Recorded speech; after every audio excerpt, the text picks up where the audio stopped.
Coucou, la chanson, les talents et vous. avec l'invité du jour, On vous attend nombreux. vive la musique! Bonsoir chers auditeurs, auditrices. Comme tous les lundis, bienvenue sur la radio RTM et dans l'émission La chanson, les talents et vous. Nous sommes en compagnie d'un artiste de talent spécial sur les traces d'Arsène Lupin, entre magie et mentalisme. Le plus grand des illusionnistes, Arsène Lupin, le gentleman cambrioleur. Bonsoir Jean-Michel Lupin. Bonsoir. Merci d'avoir accepté l'interview sur notre radio. Je suis très heureux d'être là. Mais nous aussi. Bonsoir Myriam. Bonsoir Dany, bonsoir Jean-Michel. Bonsoir. Donc la première question, donc pourquoi et comment avez-vous choisi votre nom d'artiste? Alors donc je n'ai pas vraiment choisi mon nom, en fait on l'a choisi pour moi. Je me faisais appeler simplement Jean-Michel le magicien, parce que j'avais pas vraiment d'idée. Je voulais garder quand même mon prénom Jean-Michel, sauf que j'ai joué pour Alexis Grus et qu'au moment de la présentation, le présentateur qui était Alexis lui-même s'est retrouvé avec une fiche voyant Jean-Michel le magicien, s'est dit non c'est pas possible, c'est pas son nom, et il a vu le nom du spectacle. Il a dit je peux pas l'appeler que Jean-Michel, donc c'est lui qui a fait le rapprochement. Il a fait voici Jean-Michel Lupin, voilà, et donc moi je suis parti dessus et j'ai continué à me faire appeler Jean-Michel Lupin. Eh bien en plus ça va très bien, je trouve.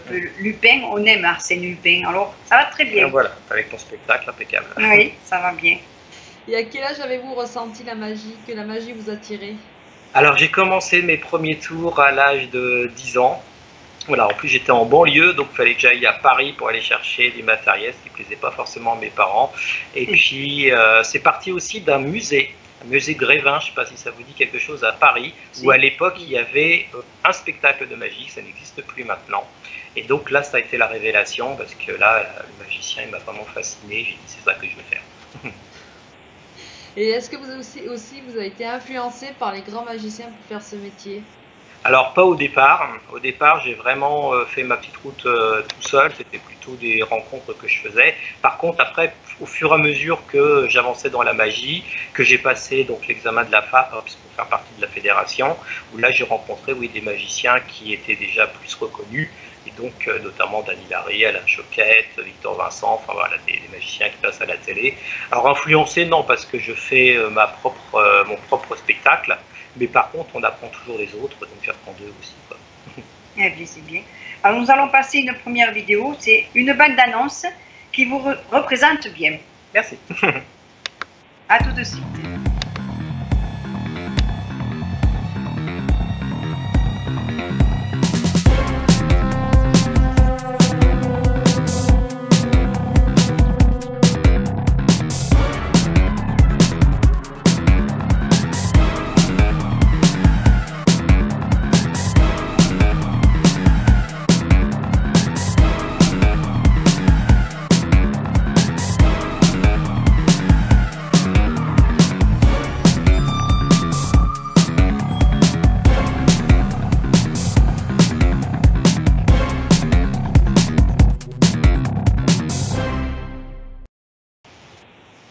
Alors, Jean-Michel Lupin, avant de parler du magicien, nous aimerions découvrir le mentalisme. Le mentaliste, qu'est-ce qu'un mentaliste? Alors le mentalisme consiste de donner l'illusion d'avoir des pouvoirs surnaturels, c'est-à-dire qu'on donne l'illusion de pouvoir lire et de manipuler les pensées et de pouvoir faire des prédictions également. Voilà, tout ce qui en fait est de l'ordre du mental. Voilà. Et donc tout ce qui va se rapprocher par rapport au mental, l'étude comportementale, etc., va rentrer dans le télépathie, mentalisme. tout ça. La télépathie, etc. Mais bien sûr, nous donnons l'illusion, on est bien dans l'illusionnisme. Et la transmission de pensée aussi? Oui, tout à fait, c'est-à-dire qu'on peut normalement donner l'illusion de manipuler la personne de façon à ce qu'elle agisse de manière voulue, quoi, tout simplement. Et la prédiction aussi. Voilà, c'est-à-dire qu'on fait des prédictions, donc on met ça dans des coffres, dans des enveloppes, etc. On donne au public avant des prédictions, et comme par hasard, bien sûr, après plusieurs procédés, on arrive à la prédiction. Ouais. Et l'étude du comportement, tout ça, c'est un ensemble de choses. C'est un ensemble, tout à fait, voilà, on essaye de lire dans les pensées des gens par rapport à leur attitude. Et d'où la fascination d'Arsène Lupin, alors tout ça. Oui, tout à fait, parce qu'en fait, faut savoir que Arsène Lupin, donc c'était avant tout un très grand mentaliste, un petit peu à la Sherlock Holmes, hein, c'était Oui. c'était un peu ça. C'est-à-dire que dans toutes ses enquêtes, que ce soit même par la série de Georges Écrière ou dans les livres de Maurice Leblanc, il manipule un petit peu tout le monde. Oui, Mais ce qui est vrai. surtout très intéressant, c'est que dans les romans, Arsène Lupin manipule également son auteur. Oui, Voilà, donc il intervient même dans l'ouvrage, et c'est lui qui manipule son auteur. Et d'ailleurs, Maurice Leblanc, à la fin, croyait vraiment qu'il existait. ah, il était donc vraiment il n'a persuadé. pas existé alors Arsène, Arsène Lupin n'a jamais C'est existé. l'imagination de... Tout à fait, c'est l'imagination de Maurice Leblanc. En fait, Maurice Leblanc voulait écrire à l'époque des romans à la Maupassant, il était ami avec Maupassant, Mhm. etc., comme beaucoup de romanciers en Normandie. Et sauf que ça ne marchait pas, ça ne fonctionnait pas, qu'il avait besoin de se nourrir. Donc il a fait un roman policier. Alors à l'époque, ça s'est publié dans des journaux populaires, sous forme de feuilleton. Et ça a super fonctionné, les gens en voulaient, donc il l'a mis après en livre. Mhm. Et il a été pris par ce personnage. Il a voulu à un moment donné l'arrêter, donc il l'a suicidé entre guillemets, Oui, il l'a mis en prison, enfin il a essayé de En s'en tous les débarrasser. Et les lecteurs donc réécrivaient en disant mais nous on veut Arsène Lupin. Ah. Et en fait il a vécu toute sa vie avec Arsène Lupin, Et voilà. et il s'est enrichi avec Arsène Lupin. eh bien franchement, moi je pensais que, bon c'est vrai que c'était un écrivain qu'il avait, mais je pensais qu'il avait quand même existé. Ah oui, non. Je crois que dans la tête des gens, Beaucoup, Arsène oui. Lupin a existé. Oui, alors beaucoup. Alors Arsène Lupin est aussi très connu à l'étranger, Oui. notamment par exemple au Japon, Mhm. et ils sont persuadés que Arsène Lupin a réellement Voilà, mais existé. moi justement, c'est une question que je voulais vous poser parce que on a toujours des doutes de se dire est-ce qu'il a existé, est-ce qu'il n'a pas existé. Mais ce doute-là, c'est bien parce que moi, dans mon spectacle, je laisse planer. C'est-à-dire Ah qu'à oui, aucun oui, moment oui. je dis qu'il n'existe pas. Et je laisse planer Et puis, justement ce Au doute-là. fond, bien que vous dites qu'il n'a pas existé, ben, on continue quand même à croire qu'il Oui, parce existe, que c'est hein. bien, faut croire. Comme on va croire à un tour de magie, ben on va croire à Oui. Arsène Lupin. Il faut savoir aussi que Maurice Leblanc avait donné vraiment toute une identité complète. C'est-à-dire qu'on sait où il est né, Arsène Lupin, le nom de son père, de sa mère, sa Mhm. naissance, tout ce qu'il a fait, ses études, etc. Ce Donc qui il l'a est, vraiment créé comme Un si... personnage. Voilà, il est vraiment le père, comme si il avait donné naissance à un personnage. Mais il a réussi. Hein. Ah, parfaitement, complètement. Et je crois qu'à un moment donné, on parlait à un moment donné dans les informations, il y a un moment de ça, qu'il y avait un voleur justement qui se faisait un peu passer par Arsène Lupin. Et on en avait bien ri même d'ailleurs. Oui, il y en a eu plusieurs. Hein. Il y a eu plusieurs personnes qui ont essayé de faire des Oui. vols à la Arsène Lupin, Oui. c'est-à-dire, voilà, il y a eu. Bon, maintenant, ça reste. Voilà. Voilà. Arsène Lupin reste qu'une légende. Oui. Donc je précise quand même pour les auditeurs que vous êtes aussi diplômé de professeur de lettres. Oui, tout à fait. Bah, c'est ce qui m'a aussi permis de décrypter tout ce qu'il y avait dans les livres de Maurice Leblanc. C'est pas une écriture forcément facile, contrairement à Sherlock Holmes, par exemple. Oui. Conan Doyle, qui est traduit bien sûr en français, est relativement facile à lire. Maurice Leblanc, c'est beaucoup plus opaque. Mhm. Et cette fascination de Maurice Leblanc m'a emmené justement Mhm. à vouloir créer un spectacle autour du personnage. Et aussi membre de la Fédération française des artistes. Alors tout à fait, donc il existe en France donc une fédération là qui réunit tous les magiciens, donc la Fédération française des artistes prestidigitateurs. Donc cette fédération, donc il faut passer un examen donc pour pouvoir y entrer. Donc il existe également pour ceux qui n'ont pas encore le niveau des cours qui se font sur Paris. Et après, il y a un petit jury, hein, c'est pas un concours, hein, c'est un petit jury où on essaye de voir si la personne a les bases quand même de la magie. Voilà. Il faut connaître les bases, l'envie aussi, parce que c'est aussi important, l'envie, la motivation, et puis connaître un petit peu l'histoire de la magie aussi, quoi, connaître un petit peu de cette culture, et aussi l'honnêteté, justement on parle du mentalisme. C'est important parce que, déjà, donc, de ne pas révéler les secrets à personne, mais aussi de ne pas vouloir profiter de nos connaissances magiques pour pouvoir profiter des autres. Voilà. Et ça, c'est comme ça se fait dans les sectes, c'est par important, exemple. oui, alors là. Voilà. Oui. Donc, nous allons passer une autre vidéo sur les traces d'Arsène Lupin entre magie et mentalisme. À tout de suite.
Donc Jean-Michel, nous aimerons à présent connaître le magicien.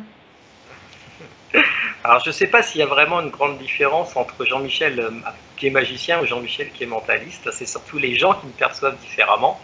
C'est-à-dire qu'en fait, de toute façon, je donne l'illusion, comme n'importe quel magicien. J'ai des procédés, un petit peu comme tous les magiciens. Je connais toutes les bases, on va dire, de la magie, mais c'est vrai qu'après, un magicien se spécialise, un petit peu comme un médecin qui fait une médecine générale et qui après va se spécialiser dans tel ou tel domaine. Dans la magie, c'est un petit peu pareil. On commence tous par faire de la magie, on va dire, traditionnelle. Donc on va commencer par les cartes en principe, ce qu'on appelle le close-up, c'est-à-dire de table en table. Après, on peut faire des objets, on peut faire de la magie générale comme les anneaux chinois, vous connaissez, les anneaux qui s'enclavent, c'est des enclaves, etc. Mais au bout d'un moment, on a envie d'avoir, par rapport à sa personnalité, se spécialiser. Donc il y en a qui vont se spécialiser dans la grande illusion, d'autres qui vont se spécialiser simplement, par exemple, dans tout ce qui est animaux, apparition des colombes, etc. Et moi, j'ai, par rapport à ma personnalité, à ma passion pour la littérature, à la psychologie, etc., j'ai voulu me spécialiser en mentalisme. Voilà. Mais voilà, les gens donc me perçoivent comme un mentaliste et non pas comme un magicien. Mais moi, ça ne me gêne pas qu'on m'appelle magicien ou mentaliste, en fait. J'ai aucun problème avec ça. D'accord. Et vous faites beaucoup de spectacles qui fascinent aussi les enfants et les adultes. Oui, alors j'ai créé, c'est vrai que là par contre c'est une originalité, je pense que j'ai réussi à faire, ce qui n'est pas forcément évident, parce que le mentalisme ne se prête pas pour les spectacles d'enfants en principe. Et moi ça me gênait parce que j'ai fait beaucoup avant de faire du mentalisme, des spectacles pour enfants, même pour des petits enfants, et je voulais faire vraiment un spectacle familial. Et la plupart donc de mes confrères mentalistes, c'est vraiment de la magie pour adultes. Je voulais donc créer quelque chose qui soit plus familial. Et je pense y avoir réussi parce que je vois que ce soit à Paris où je joue ou à Avignon, c'est des familles entières qui viennent et on va dire un enfant à partir de 7 ans perçoit parfaitement mon spectacle. C'est très ludique, je suis assez content pour ça. Voilà, d'avoir réussi à ne pas simplement me focaliser sur des adultes. D'accord. Et avec ces numéros extraordinaires, pourriez-vous nous citer vos numéros que vous faites sur scène? Alors, il y a plusieurs numéros. Il y en a un particulièrement que j'affectionne parce qu'on parle de l'attitude comportementale et ça intéresse souvent des chefs d'entreprise, des fois, qui viennent me voir. C'est par exemple essayer sur plusieurs jetons, par exemple, on fait piocher plusieurs jetons. Vous en avez par exemple 4 bleus et un seul rouge. Les gens piochent au hasard et après, donc, sans qu'ils disent quoi que ce soit, simplement par leur attitude, je vais déterminer la personne, donc je vais éliminer les gens au fur et à mesure pour arriver à ce qu'il n'y ait plus qu'une seule personne sur scène qui a le jeton rouge. Donc ça, c'est vous étudiez le comportement. Donc là, on étudie le comportement, les sourires, la manière dont la personne va répondre. Souvent, je commence par leur dire, vous allez dire oui même si c'est pas vrai. Donc c'est assez amusant de voir ceux qui disent oui mais qui mentent et donc on voit qu'ils mentent. Enfin voilà, il y a toute une... Donc c'est assez amusant parce que là on s'écarte plus un petit peu de la magie justement pour entrer complètement dans l'étude comportementale. Et les gens se prêtent vraiment au jeu. Ah oui, tout à fait. Oui. Ceux-là, en fait c'est plus facile, ils sont 5. Donc c'est plus facile. C'est plus facile que de faire venir une seule personne. D'accord. Donc là ils sont 5. Donc voilà, en plus j'essaye de... du fait que c'est très famille, j'essaye de représenter un petit peu tout le monde, de prendre donc une petite fille, un petit garçon, donc qui ont quand même un certain âge pour comprendre, de prendre un monsieur, une dame, enfin d'essayer d'avoir des personnes, on va dire, de personnalités et de types différents. Et oui, c'est amusant. Et je fais voter en plus le public, puisque avant de pouvoir dire qui a le jeton rouge, après on va essayer de savoir si les gens arrivent à le deviner. Donc après, pour chaque personne, les gens lèvent la main en pensant si c'est lui ou pas. Donc voilà, ça devient... Je veux que ce soit drôle aussi. Voilà, oui. Vous vous amusez en même temps. Ah oui, si on ne s'amuse pas, c'est même pas la peine de le faire. Et sur scène, vous faites combien de numéros en tout pendant... Alors pour 1 heure, parce que en fait, après selon ce qu'on me demande, il faut savoir que sur Paris ou sur Avignon, c'est vraiment très très strict. J'ai 1 heure pile, il ne faut pas que je fasse 1h05 parce que sinon ça décale tout. C'est vraiment 1 heure. Et sur 1 heure, moi je suis à peu près une dizaine de numéros à peu près. Puisque entre-temps, je fais l'histoire d'Arsène Lupin. C'est-à-dire que quelqu'un qui sort de mon spectacle a appris aussi beaucoup de choses sur Arsène Lupin. Donc, voilà, c'est aussi mon... voilà, je veux pas que ce soit simplement... Je veux pas que ce soit des tours de magie, je veux que ce soit vraiment un spectacle. Voilà, c'est ça, vous avez raison. Et comment se passe l'accueil avec le public?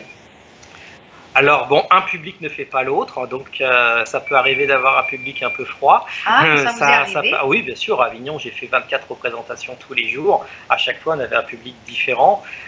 Mais de façon générale, c'est bien. La première personne n'ose pas venir sur scène. Donc ça, oui. c'est un petit peu... Je crois que je ferais pareil. Voilà. Donc, ils savent pas trop. Mais après, bon, en plus, moi, c'est pareil. Ça fait partie aussi de ma personnalité, on va dire, de ma vision de la magie, qui n'est pas celle de tout le monde. Mais je critique pas, hein, chacun fait ce qu'il veut. C'est que je pense que les gens qui viennent voir un spectacle et qui payent ne sont pas là pour être ridiculisés. Donc, de toute façon, je reste toujours très courtois et très accessible avec la personne, et la personne ressort très bien, quoi. Elle ressort enchantée, ravie. Enchantée et ravie. Et après, les gens sont même des fois volontaires, parce qu'ils s'aperçoivent que je vais pas faire comme certains, me moquer, m'amuser, etc., ironiser. Je pense que les gens, ils n'ont pas payé pour ça. Vous apportez beaucoup de confiance dans Exactement, vos il faut, voilà. Et ce qui est très bien, c'est que vous parliez par rapport au public, mais il n'y a pas que le public et moi, c'est qu'il y a le public et le public. C'est-à-dire que c'est des gens qui arrivent au départ et qui ne se connaissent pas, et qui, au bout d'une heure, se mettent après en sortant à parler ensemble, comme s'ils se connaissaient. Et moi, je trouve que c'est génial, ça devient convivial, et c'est super, quoi. Oui, c'est bien.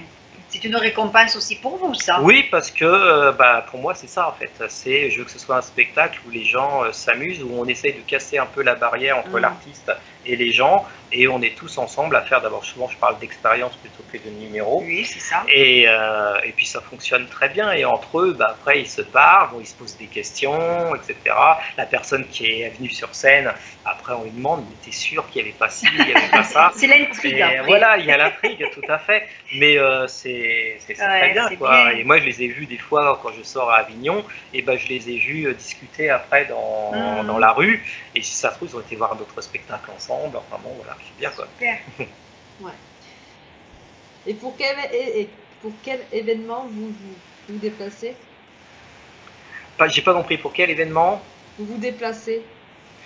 En principe, donc moi je me déplace donc pour tout ce qui est théâtre en général, hein, puisque maintenant je fais vraiment beaucoup de théâtre, donc notamment là à Avignon, je vais faire Perpignan, on en parlera. Oui.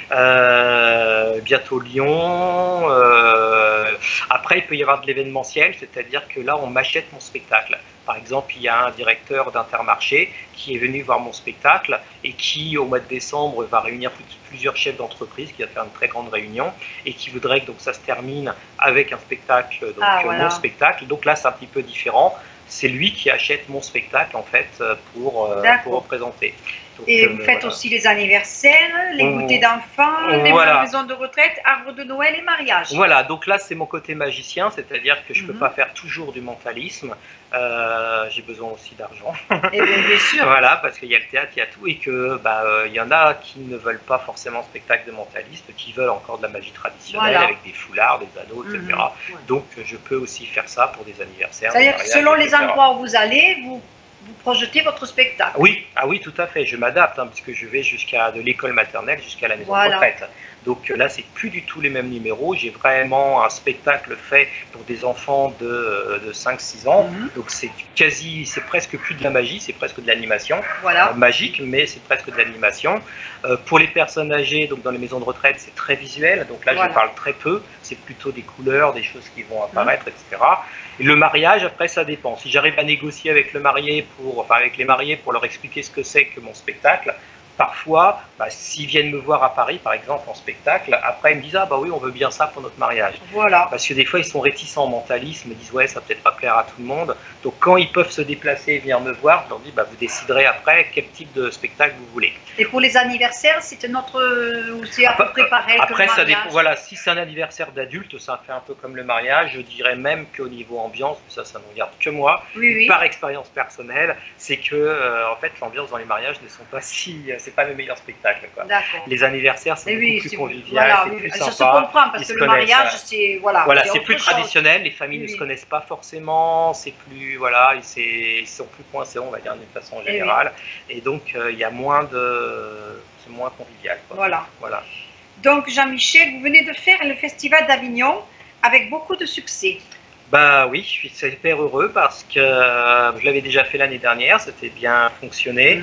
J'ai hésité pour refaire ça une deuxième année et puis bon bah poussé par le théâtre parce que je travaille avec un théâtre particulièrement qui s'appelle le Red Théâtre et donc je suis relancé et là j'ai fait complet pendant 3 semaines. Ah, bravo. Donc, Et là, comment est l'ambiance de ce festival qui est d'ailleurs très réputé? oui, alors vous avez le in et le off, faut pas l'oublier. Le in, il a commencé avec Jean Vilar dans les années 64 et en fait maintenant c'est qu'une toute petite partie en fait du festival. Maintenant c'est surtout le off. C'est assez bon enfant. Maintenant par contre c'est quand même très strict, c'est-à-dire que j'ai à une époque que moi je n'ai pas connue où il y avait des spectacles de rue, des spectacles un peu partout dans des hangars, etc. Mais maintenant avec les normes de sécurité c'est plus possible.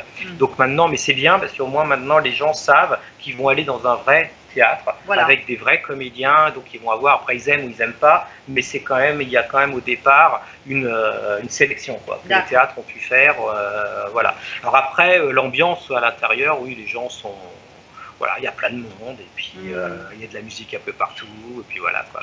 J'aimerais vous demander, avez-vous fait une école de magie? Alors, j'aurais pu le faire, mais en fait, moi, j'étais très autodidacte au départ. Je vous ai dit que j'avais commencé vers 10 ans. Donc, ensuite, quand, vers 20 ans à peu près, donc 10 ans après, j'ai vraiment voulu intégrer la FAP, la fédération.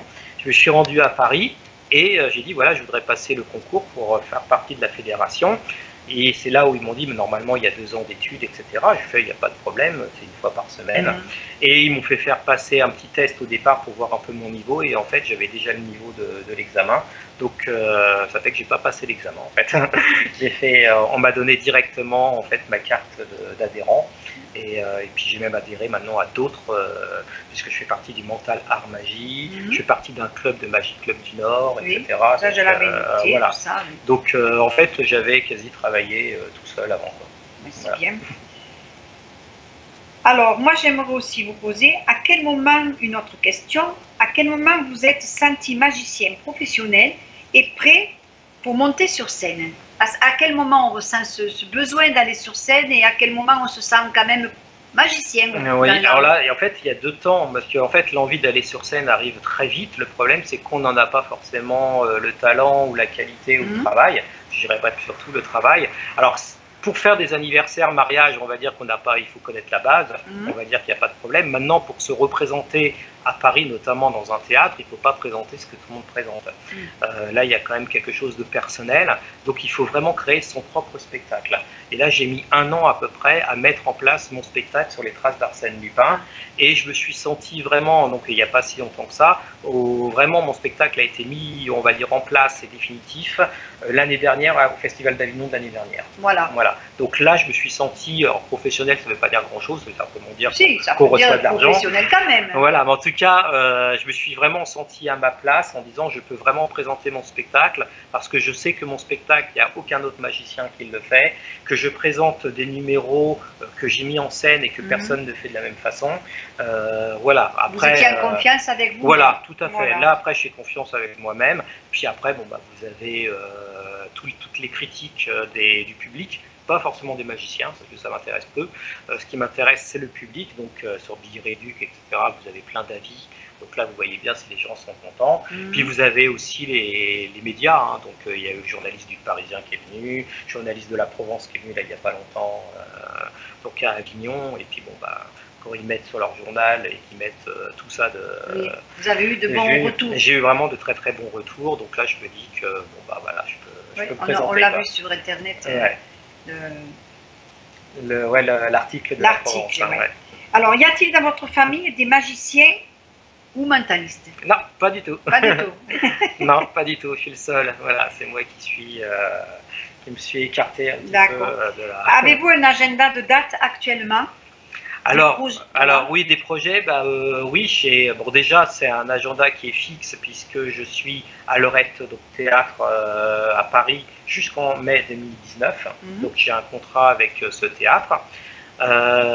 J'ai donc à Perpignan, donc pendant les vacances de la Toussaint, 2 semaines, donc c'est du 24 octobre jusqu'au 2-3 novembre à peu près, donc 2 semaines dans un théâtre qui s'appelle la Boîte à Rire, que je ne connais pas, qui est à Perpignan, donc un théâtre qui m'a vu à Avignon et dont le spectacle lui a plu, donc il voudrait que je produise dans son théâtre.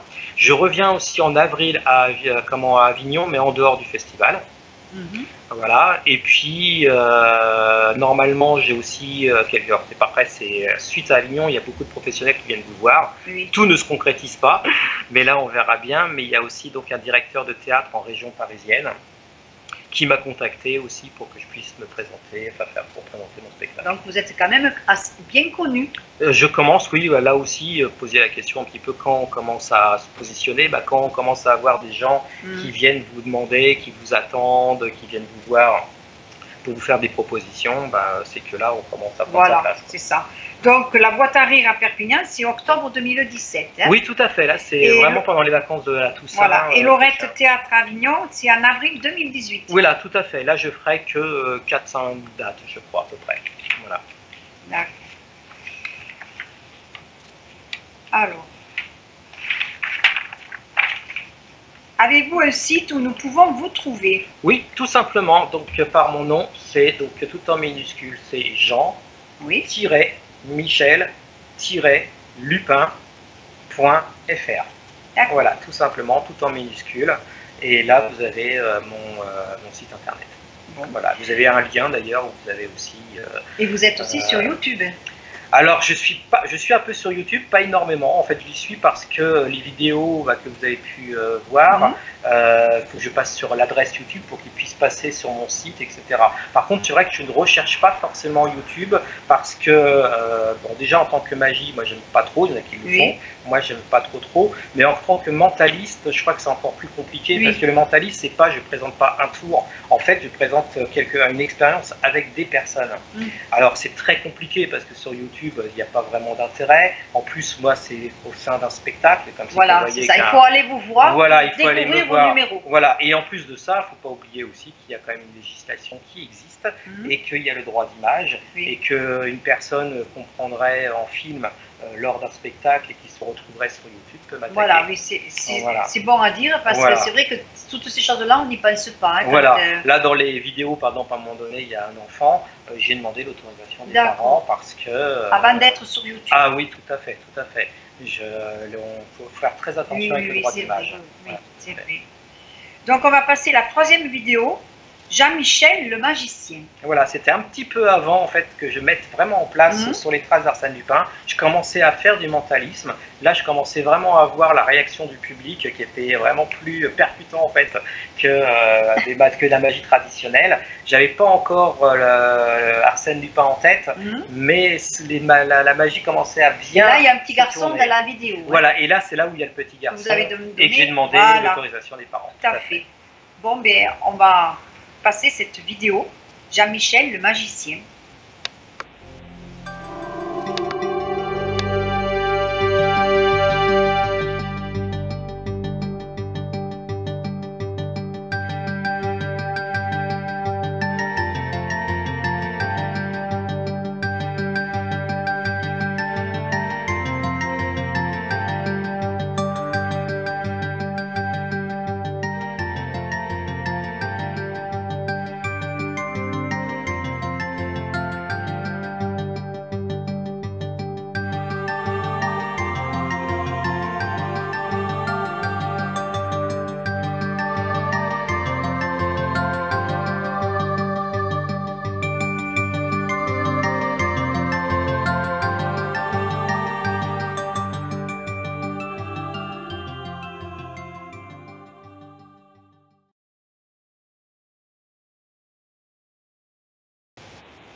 Donc Jean-Michel, nous arrivons pratiquement à la fin de l'interview. Et comme la radio RTM est aussi une radio météo, est-ce que la météo est importante pour vous au quotidien? Alors en fait, oui, il ne faut pas croire, c'est important parce qu'on regarde déjà s'il va pleuvoir ou pas pleuvoir. Par exemple, on sait que les gens, ils n'ont pas forcément envie de s'enfermer dans un théâtre s'il pleut à torrent, par exemple. Quand vous avez de la neige, ce qui est arrivé une fois, où quasiment toutes les réservations ont été annulées. Les gens ont téléphoné parce qu'il y a des gens à Paris qui viennent de banlieue qui ne pouvaient pas se déplacer. Ou alors le contraire, c'est-à-dire que le théâtre, aussi bien à Paris qu'à Avignon, tous les théâtres ne sont pas comme ça. C'est doté d'une clim. parce que quand il fait très chaud, et ben les gens choisissent aussi, c'est peut-être un peu, alors c'est pas du tout, c'est un peu prosaïque comme chose, parce que c'est pas du tout par rapport à artistique, mais les personnes vont choisir un théâtre qui est climatisé en se disant là il fait vraiment chaud, Et oui, le spectacle me plaît, mais en plus il Voilà. est climatisé, c'est voilà, important. ça c'est important. Mais Voilà, c'est sûr, c'est s'il fait hyper chaud, important. surtout qu'à Avignon aussi, Ah, là c'était Hein vraiment une étuve. chaud, hein. Voilà, tout à fait. Et donc oui, ça fonctionne, c'est clair. S'il pleut à torrent, par exemple à Paris, il y a de fortes chances que les gens vont pas se déplacer, ils n'ont pas envie. S'il Voilà. fait vraiment très chaud ou qu'il Du fait fait vraiment que ça très soit chaud, climatisé, ça donne envie d'aller. voilà, tout à fait. Donc oui, et puis nous-mêmes aussi, hein, on est plus ou moins bien, quoi. Oui, C'est-à-dire sûrement. que voilà, quand on arrive trempé à un spectacle, bah oui, c'est important. Quand Oui, on parce se dit, que tiens, sur scène, vous avez des lumières qui chauffent. ah oui, il y a Faut le des dire, lumières, ça tout à aussi. fait. On a souvent très peu de temps pour se changer, et puis bon, il y a tout le stress qui existe. Mm. Donc quand on arrive complètement arrosé, moi je sais que oui, je regarde en disant ah c'est bon, samedi il pleut pas, je vais venir tranquille. Voilà. Ouais, ouais. Est-ce que vous avez un peu, comme les chanteurs, tout ça, un peu de trac avant de rentrer? Alors ça c'est très intéressant parce que avant de faire du spectacle régulier, puisque avant je faisais vraiment de l'événementiel que de temps en temps, j'avais vraiment le trac et je me disais oui mais par rapport aux professionnels, on parlait des professionnels qui eux font des spectacles tous les jours quasiment, ils doivent plus avoir le trac. Et là maintenant que je suis comme eux et que je fais des spectacles à Paris tous les samedis et là à Avignon j'ai fait pendant 24 jours tous les jours, Oui. et je me suis rendu compte que j'avais toujours le même trac. Ah, ben alors En fait, ça prouve que vous êtes vraiment un artiste. je sais pas, mais en tout cas, c'est vrai que j'étais vraiment surpris par ça, parce que je disais, bon, voilà, ça va s'en aller. Oui. Et j'ai fini hier, et j'ai fini avec encore la petite boule au ventre avant de commencer. Voilà, mais je le pense que spectacle. c'est quelque chose que les artistes ont. Et je pense que, voilà, la boule au ventre, elle y sera tout le temps. C'est ce qu'on m'a dit. Voilà. On m'a dit, voilà, ça sera comme ça tout le temps. Oui, mais à c'est- la rigueur, bon, ça fait partie du... C'est la devise de l'artiste. La Ouais. boule au ventre avant Ouais. de rentrer sur scène. ouais, on vit avec. En fait. Voilà, mais Voilà. je pense que ça se comprend. Oui, mais en même temps, on a besoin de cette concentration-là, et puis qu'on n'arrive pas complètement désinvolte. Et puis je pense que c'est un caractère aussi. Et puis bon, je connais pas beaucoup de gens qui n'ont pas ce. Oui, c'est sûr. Je voilà. me verrai pas. moi Après, il y non en a qui me disent non, mais moi justement, j'ai parlé par exemple avec des gens comme Daniel Mhm. Harry, etc., Mhm. qui font des zéniths où il y a 3000, 4000 personnes, plus. Oui, en effet. et qui le fait régulièrement, qui fait de la télévision. Il rentre toujours Avec la boule au ventre. avec une appréhension. Mais toujours. c'est ça être un artiste, je Voilà. crois. Oui, parce Voilà. qu'on maîtrise pas tout de toute façon. Mm. Déjà, on se maîtrise pas soi, on peut faire des bêtises. Moi, c'est très interactif, donc je sais pas comment une personne peut réagir. Mhm. Il peut y avoir un matériel qui marche pas ou quoi Voilà. que ce soit. Il peut y avoir plein de choses et ça dure 1 heure, quoi. Oui. Donc là, voilà, donc on est vraiment à l'affût de n'importe quelle bêtise. Mhm. Donc on a cette petite peur, ouais. Mais qui D'accord. s'en va quand on est sur scène, par contre.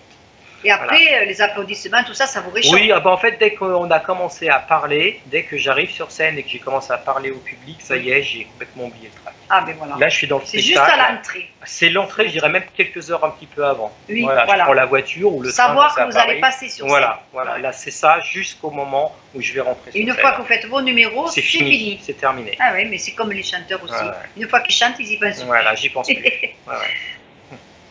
Un petit message aux auditeurs. Écoutez, le mieux pour pouvoir découvrir un mentaliste, c'est d'aller le voir. Voilà.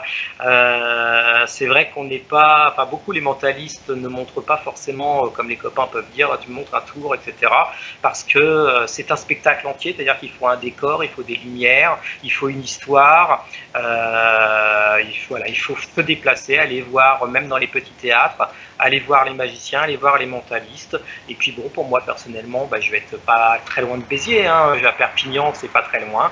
Donc pour ceux qui sont intéressés, voilà, aux vacances de la Toussaint, vous pouvez aller à Perpignan, la boîte à rire, et ça sera super.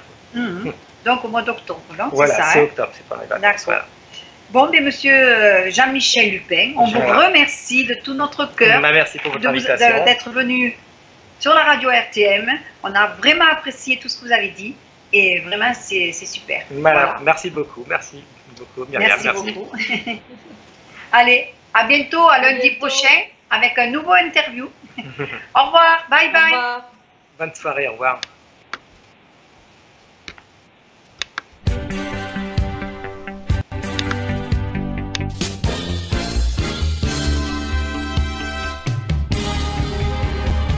Coucou, la chanson, les talents et vous. avec l'invité du jour. On vous attend nombreux. Vive la musique!